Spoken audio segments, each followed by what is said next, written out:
नमस्कार साथियों।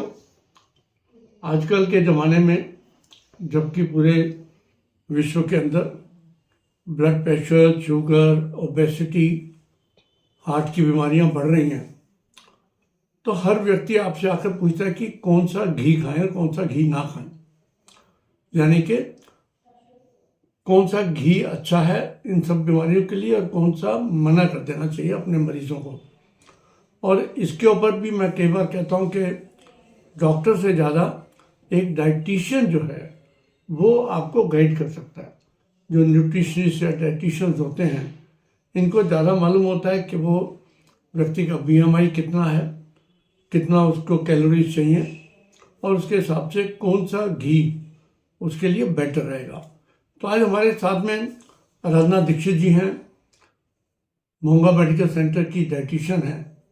तो मैं इनसे पूछना चाहूँगा कि आपको क्या लगता है कि फैट्स की नंबर 1 क्या कितनी हम उपयोगिता है, और उस उपयोगिता के अंदर इन मरीजों को, खासकर शुगर, ब्लड प्रेशर और किडनी और हार्ट के इन पेशेंट्स को कौन सा घी सबसे बढ़िया है और कितना खाना चाहिए, और कौन सा आपको, क्योंकि वैरायटी बहुत है घी के मार्केट के अंदर, या फैट्स की बात करें, किसी भी प्रकार की फैट की बात करें, तो कौन सा उपयोगी रहेगा, कृपया आप बताने की कोशिश करें हमारे सभी श्रोताओं को। गुड मॉर्निंग, आई एम आराधना दीक्षित। आज मैं डिस्कस करूंगी फैट्स क्या होते हैं, फैट्स कितने तरीके के होते हैं, फैट्स कौन से लेने चाहिए, कौन से नहीं लेने चाहिए, और डिजीजेस में क्या लेने चाहिए, कौन से डिजीज में कितने % फैट हम ले सकते हैं, अमाउंट क्या होना चाहिए। तो फैट एक कॉन्सेंट्रेटेड सोर्स ऑफ एनर्जी होता है एंड ये बहुत ही इंपॉर्टेंट पार्ट है हमारी डाइट का। फैट्स अगर अवेलेबिलिटी के बेसिस पे देखें तो 2 टाइप्स के होते हैं। First is invisible fat and second is visible fats. Invisible fats वो होते हैं जो फूड्स में इनहेरेंटली प्रेजेंट होते हैं। For example dairy products, eggs, fish, meat, nuts, seeds etcetera. And visible fats वो होते हैं जो इनविजिबल फैट के प्रोडक्ट से बनते हैं। For example plant based oil हो गया, घी, बटर, क्रीम एक्सेट्रा। अब फैट्स क्यों जरूरी है हमारी बॉडी के लिए? तो जैसे कि पहले मैंने डिस्कस किया, फैट एक कॉन्सेंट्रेटेड सोर्स ऑफ एनर्जी है। 1 ग्राम ऑफ फैट हमें 9 kilo calorie of energy provide करता है। ये हमारी डाइट में बल्क ऐड करते हैं, ये पैलेटेबिलिटी को भी इंक्रीज करते हैं और फीलिंग ऑफ फुलनेस प्रोवाइड करते हैं। ये source of various fat soluble vitamin भी हैं, जैसे विटामिन ए, डी, ई, के। अब स्ट्रक्चर के बेसिस पे देखें तो फैट्स 2 टाइप्स के होते हैं। First one is saturated fat and second is unsaturated fat. Saturated fat is known as bad fat because saturated fat animal based product से first of all हमें मिलते हैं, जैसे cream, butter, ghee, and saturated fat processed and fast food में हमें मिलते हैं, for example cookies, patties, pizzas वगैरह में। Saturated अनसैचुरेटेड फैट्स को जब हम हाई टेम्परेचर पे हीट करते हैं तो वो ट्रांस फैट में कन्वर्ट हो जाते हैं। तो trans fat and saturated fat दोनों के दोनों ही बैड फैट्स की कैटेगरी में कंसीडर करे जाते हैं, क्योंकि सैचुरेटेड फैट को ज्यादा कंज्यूम करने से ये एलडीएल प्रोड्यूस करता है। LDL is bad cholesterol. LDL produce होने की वजह से वो हमारे आर्टरीज में प्लेक फॉर्म करते हैं, जिसकी वजह से आर्टरीज नैरो हो जाती हैं, एंड आर्टरीज नैरो होने की वजह से ये risk of cardiovascular diseases and stroke का खतरा बढ़ा देती है। अब हम बात करेंगे अनसैचुरेटेड फैट्स। ये गुड फैट्स की कैटेगरीज में आते हैं। अनसैचुरेटेड फैट भी 2 टाइप्स के होते हैं, mono unsaturated fatty acid and poly unsaturated fatty acid, जिसको कॉमनली म्यूफा एंड प्यूफा के नाम से जाना जाता है।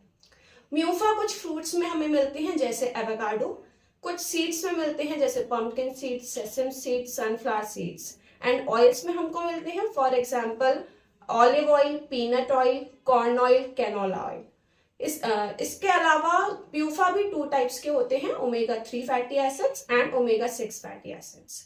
ये हमको plant based oil like soybean oil, corn oil में हमको मिलते हैं। इसके अलावा वॉलनट्स एंड फ्लैक्स सीड्स में भी एंड सनफ्लावर सीड्स में भी हमको अबंडेंस में पाए जाते हैं, मिलते हैं। ये फिश में भी प्यूफा मिलते हैं हमें। अब प्यूफा क्या, अनसैचुरेटेड फैटी एसिड का क्या रोल होता है? अनसैचुरेटेड फैटी एसिड HDL को रेज करने में हेल्प करते हैं। HDL is good cholesterol.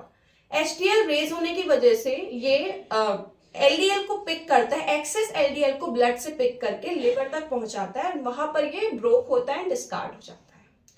अब इसी वजह से हमको सैचुरेटेड फैट का अमाउंट अपनी डाइट में कम रखना चाहिए एंड अनसैचुरेटेड फैट्स का अमाउंट अपनी डाइट में रखना चाहिए।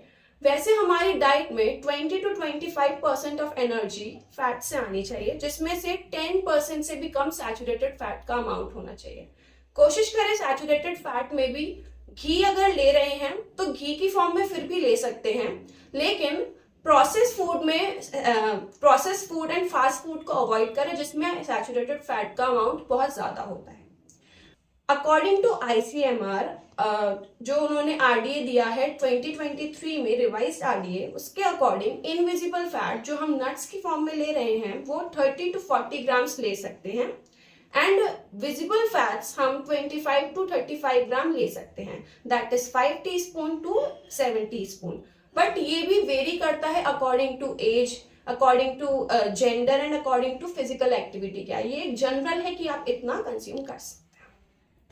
तो राधा जी, आपने मोटा मोटा सैचुरेटेड और अनसैचुरेटेड फैट्स के बारे में बताया, उसकी उपयोगिता भी बताई। अब सबसे बड़ा इशू ये आता है कि आदमी, आपने ये तो बता दिया कैलोरीज को लेना है, यानी कि फैट लेना है, एनर्जी आनी चाहिए, लेकिन उसको बर्न आउट करना जो है ये एक बहुत बड़ी समस्या है। यूजुअली जो लोग बैठे रहते हैं, सेडेंटरी हैं या इरेगुलर उनकी ईटिंग हैबिट्स हैं, उन लोगों के लिए बड़ी समस्या का इशू है। अब कुछ डॉक्टर्स ये कहते हैं कि हर तरह का फैट खाओ, बदल बदल के खाओ, लेकिन आप उतनी एक्सरसाइज करो ताकि उसको कैलोरीज का इनपुट और आउटपुट बराबर हो जाए। इसके ऊपर आप कुछ कहना चाहेंगे? यस सर, फैट लेना प्रॉब्लम नहीं है, फैट हम किस फॉर्म में ले रहे हैं ये प्रॉब्लम है। हम मेजरली लोग फैट नॉर्मल घी की फॉर्म में या बटर या क्रीम की फॉर्म में नहीं लेते, वो फास्ट फूड की फॉर्म में लेते हैं जो उनके लिए हार्मफुल है। उसमें नॉर्मल जितनी कैलोरीज होती है उससे ज्यादा ही हो जाती है, क्योंकि वो डाइट को पैलेटेबल बनाने के लिए ज्यादा ऐड करते हैं उसके अंदर। फॉर एग्जाम्पल, अगर हम पूरी की बात करें, अगर हम वो पूरी घर में बना रहे हैं, एक पूरी जो हम बनाते हैं उसके अंदर कम से कम 10 ग्राम ऑफ फैट होता है। जैसे मैंने अभी बोला, आप 25 to 35 ग्राम फैट ले सकते हैं ऑन एन एवरेज। अब आप पूरी कंज्यूम करेंगे, 2 पूरीज भी अगर आप लेंगे तो पूरी डाइट का 20 ग्राम तो पूरी से ही आ गया। सो इस वजह से बाहर की चीजों के लिए हम थोड़ा कहते हैं उसको थोड़ा सा कंट्रोल करना है।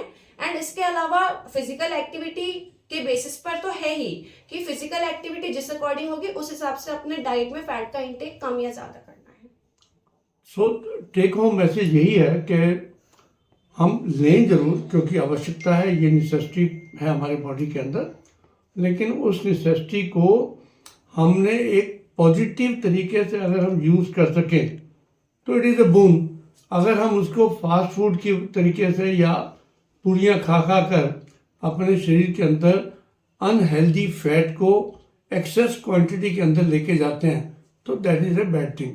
तो इसको हम सबको ये मैसेज सब जगह पहुंचना चाहिए कि we should avoid fast food, we should avoid जो बाज़ारों के अंदर तली फली चीज़ें मिलती हैं, और अगर खाना भी है तो एक लिमिटेड के अंदर खाएं। नोट दैट कि भाई आपने 4 पूड़ियाँ खाई तो 40 ग्राम आपने वो खा लिया, पूरे दिन का क्या 3 दिन का कोटा पूरा कर लिया।